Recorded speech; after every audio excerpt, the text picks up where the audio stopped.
안녕하세요. 오리나의 유통기관 오리나입니다. 요즘 잘 나가는 브랜드들 보면은 공통점이 있는데요. 모두 향의 진심이라는 겁니다. 샌록, 논픽션, 템버린즈 이런 브랜드들 모두 향을 많이 강조를 하고 있는데요. 핸드크림도 미스트도 바디워시도 모두 향 중심입니다. 한때는 우리나라 사람들이 새치가 별로 없다고 해서 향수가 안 팔린다고 했었는데요. 근데 요즘에는 향수, 디퓨저, 바디 미스트, 헤어 미스트까지 완전 대중화가 되었습니다.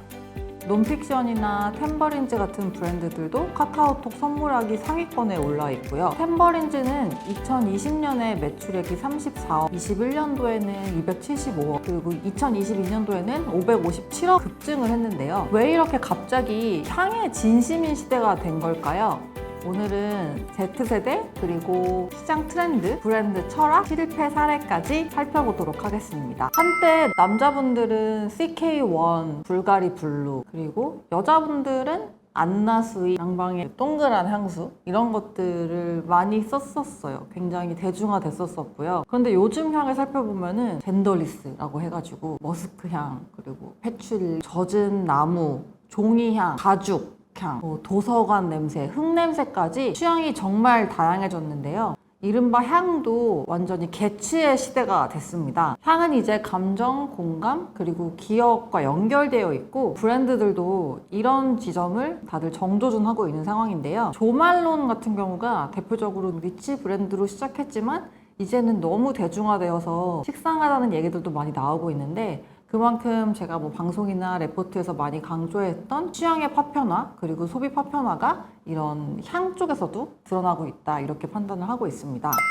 사실 이 흐름이 딱히 언제부터 시작되었다고 딱 짚기는 어렵지만 저는 개인적으로 호캉스 문화 그리고 코로나19를 거치면서 이런 시장의 색깔이 증폭됐다고 보고 있는데요. 코로나19를 지나면서 해외여행을 많이 못 가게 되다 보니까 그거를 대체할 수 있는 그런 경험으로 호캉스가 많이 대중화되었었고 예전에는 이 고급 호텔에 가는 게 굉장히 희귀한 경험이었다면은 이제는 많은 사람들이 즐길 수 있고 또 SNS에 공유하는 그런 레저 활동 중에 하나로 자리를 잡게 되었다고 보고 있습니다. 근데 호텔에 가시면 로비에 딱 들어가자마자 느껴지는 게 향일 거고요. 각 호텔마다 또 시그니처 향을 다 각각 가지고 있습니다. 그 향이 그날의 기억이랑 같이 연결이 되고요. 깨끗하고 빳빳하게 이제 다려진 침구 그리고 낮은 조명, 또 좋은 분위기 이런 지점들이 그날의 향과 연결이 되면서 향이라는 게 처음으로 소비자들에게 학습이 되기 시작했던 그런 계기가 아니었나 이렇게 판단을 하고 있어요. 그래서 요즘에 그런 공간들을 가보시면은 그 공간을 대표하는 향을 많이 강조를 하고 있고 예를 들어 많이들 가시는 교보문고도 그렇고 다들 시그니처 향을 가지고 있는 상황입니다. 말하자면 호텔은 소비자에게 향이라는 게 기분을 바꿀 수 있는 요소로 작용을 한다라는 거를 학습을 시켰고 또 이 향이 단순한 냄새에 그치지 않고 그날의 기억 그리고 그날의 분위기 또 이런 전체적인 무드의 일부라는 거를 무의식적으로 체득하게 만들었다고 보고 있습니다. 이게 향기 소비의 진입장벽을 확 낮추는 데에 결정적 역할을 했다고 판단하고 있습니다. 예전에 향수는 비싸고 근데 눈에 안 보이고 그렇다 보니까 자랑할 수도 없었어요. 지나가다가 다른 사람이 향수 냄새 맡고 너 향수 못 써? 되게 냄새 좋은데? 라고 해야지 그나마 자랑을 할 수가 있었는데요. 그런데 지금은 달라졌습니다. 굉장히 예쁜 패키지 그리고 향수병도 뭔가 SNS에 올리기 좋은 그런 형태로 다들 감각적 디자인을 추구하고 있고 제품 사진이나 광고 그런 캠페인들도 굉장히 감각적으로 변했고요. 그리고 향수 매장 자체가 전시 공간으로 변모를 한 상황이에요. 대표적으로 템버린즈는 이 매장을 아트 갤러리처럼 꾸며서 단순히 판매가 아니라 경험을 중시하는 그런 부분들을 강조하고 있고요. 논픽션은 모노톤 인테리어, 시그니처 스토리텔링을 결합해서 브랜드 무드를 시각적으로 극대화하고 있습니다. 그리고 이 모든 과정이 SNS에 올리기 적합하게 구성이 되어 있다는 게 핵심입니다. 향수는 이제 냄새만 좋은 제품이 아니라 포장도 예쁘고 매장도 예쁘고 인증샷도 잘 나오는 그런 감각 소비의 완성형 아이템이 된 거죠. 기존에 보이지 않던 향이 보여줄 수 있는 향으로 진화한 겁니다.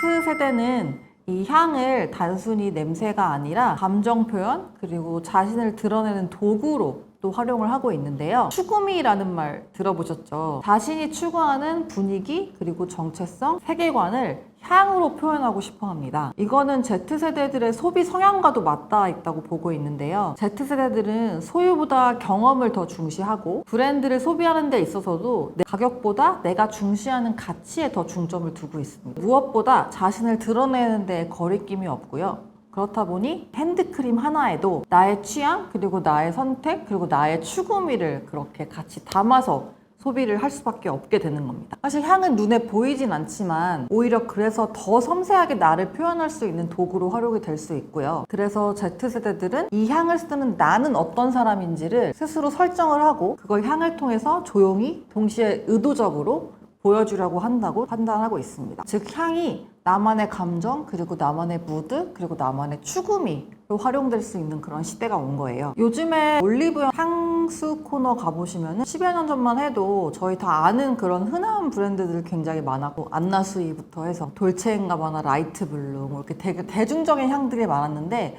요즘 가보시면은 처음 보는 브랜드들이 굉장히 많습니다. 대표적으로 샌록 같은 브랜드, 호텔 도슨, 포먼트 여러 가지 브랜드들을 보실 수가 있는데요. 향수, 디퓨저, 바디 스프레이, 룸 스프레이, 퍼퓸 핸드크림 코너가 따로 생겼고 또 제품 수나 브랜드 개수도 굉장히 많아진 상태입니다. 직접 가보시면 확인하실 수가 있을 것 같아요. 그래서 이거는 단순한 트렌드라고 보기보다는 구조적인 변화라고 판단을 하고 있고 계속해서 말씀드리는 그런 취향의 파편화와도 궤를 같이 하고 있다 이렇게 보고 있습니다. 이런 시장이 열리고 있는데 그럼 대기업들은 왜 이런 시도를 하지 않았던 걸까요? 시도를 했었는데 제가 생각하기에는 너무 이른 시기에 들어갔었던 것도 있고 그리고 또 브랜드를 풀어내는 데 있어서 지금 소비하는 층이 주로 보는 시점과 좀 다른 시각에서 제품 마케팅이라든지 이런 것들을 진행했던 게 원인이 아니었나 이렇게 보고 있는데요. 대표적으로 아모레퍼시픽의 굿달 파리 라는 브랜드가 있습니다. 아모레퍼시픽이 인수한 향수 브랜드인데요. 원래 프랑스의 니치 향수 브랜드였지만 결국에 지금 철수를 한 상황입니다. 왜일까요? 첫 번째로는 감정과 스토리텔링이 부족했다고 보고 있어요. 단순히 이 향수라는 거를 그냥 제품으로만 다뤘기 때문에 소비자들과 충분하게 연결이 되지 못했다 보고 있습니다. 물론 그 당시에 SNS나 릴스나 감성적 영상 콘텐츠들이 활성화됐던 시기가 아니었기 때문에 그럴 수도 있지만 어쨌든 브랜드 스토리가 여러 가지로 소비자들과 연결되어지지 못했다라는 점이 첫 번째가 있을 거고요. 두 번째는 유통 채널의 구조적인 하락이 있었을 것 같아요. 사실 지금 세대들 같은 경우는 계속적으로 바뀌는 팝업 스토어라든지 성수동 거리에 쫙 있는 팝업의 성지들을 경험을 하고 체험을 하면서 SNS에 인증샷도 올리고 여러 가지 기념품도 받고 이런 것들이 하나의 문화로 자리 잡고 있는데 당시에는 이런 게 활성화되지 못했었고 백화점 입점만으로는 이런 체험에 대한 부분들이 부족할 수밖에 없었겠죠. 왜냐하면 매장에 있는 공간에 또 직원분 계시고 하니까 뭔가 매장에 진입하기도 부담스러운 부분들이 있었을 거고 직접 뿌려보고 싶어도 뿌려보고 안 사면 약간 눈치도 보이고 이런 것들도 있었을 거고요. 그래서 과거랑 좀 유통 채널의 구조적으로 바뀐 부분들도 또 한몫한다고 보고 있습니다. 그리고 마지막으로 브랜드 세계관 없이 그냥 제품에만 집중했던 부분들, 첫 번째 내용과도 일맥상통하는 부분일 텐데 이 향을 쓰는 내가 어떤 사람인지에 대한 그런 스토리텔링, Z세대가 원하는 건 이 향을 쓰는 사람이 어떤 사람인가인데 그런 메시지가 없었다 이렇게 보고 있습니다. 예를 들어 향수 광고들을 보시면 디올 향수를 보면 뭔가 파리에 사는 파리지앵인데 굉장히 자유분방하고 그리고 또 활기차고 그러면서도 뭔가 이런 아픔이 있고 이런 느낌의 그런 이미지로 형상화하는 부분들이 향수에 보통 있잖아요. 그리고 지금 Z들이 굉장히 좋아하는 것 중에 하나도 향수의 그런 요소들일 텐데 그런 부분들이 딱히 없었다라는 게 아쉬운 점이다 이렇게 보고 있습니다. 반면에 최근 나오고 있는 그런 인디 향수 브랜드들은 감정, 공간, 그리고 라이프 스타일 전체를 판매를 같이 하고 있는 거죠.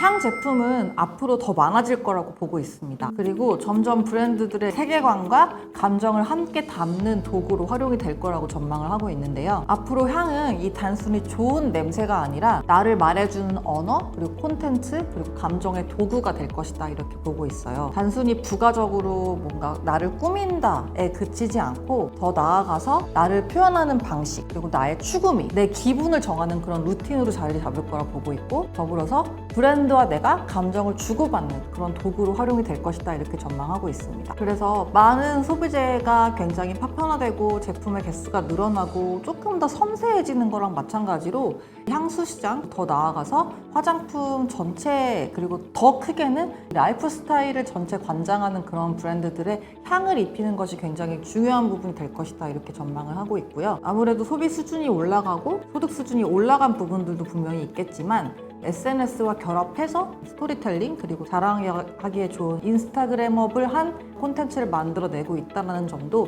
최근에 그런 소비재 업체들, 특히 향수를 다루는 브랜드 업체들에서 좀 진화하고 있는 공통적인 특징이라고 저희가 볼 수 있겠습니다. 이렇게 얘기를 하고 보니까 저도 사실 향수를 굉장히 좋아하는 사람 중에 하나인데, 제가 뭐 카페 활동 같은 것도 하고 있고, 여러분들의 첫 향수가 어떤 건지 궁금해요. 사실 이게 처음에 향수를 어떤 걸로 입문했는지에 따라서 약간 세대가 갈릴 것 같긴 한데, 여러분들의 첫 향수가 무엇이었는지, 그리고 또 지금 쓰고 있는 향수는 무엇이었는지, 어떻게 바뀌었는지 궁금한데 댓글로 남겨주시면 재밌게 또 얘기를 나눠보도록 할게요. 그럼 저희는 다음 시간에 만나도록 하겠습니다. 안녕히 계세요.